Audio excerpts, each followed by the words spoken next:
బాబోయ్ నాకేమైంది? ఏయ్ అమ్మగారు, నా పెట్లో నగేది ఏమైంది? అయ్యి బాబాయ్ నాకు తెలియదు అమ్మగారు, నేనేం చూడలేదు అమ్మగారు. ఏయ్ నువ్వే తీసో, నాటకాలు ఆడకు. మొహం కడుక్కొని వెళ్ళొచ్చి లోకమాయమైపోయింది అనగా.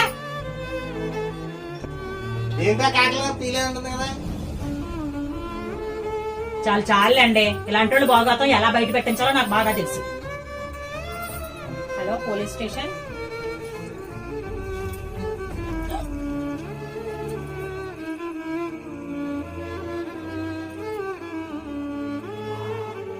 మేము కూటికి పేదవాళ్ళమేమో కదమ్మా, గుణంలో మాత్రం చాలా గొప్ప వాళ్ళు అమ్మా.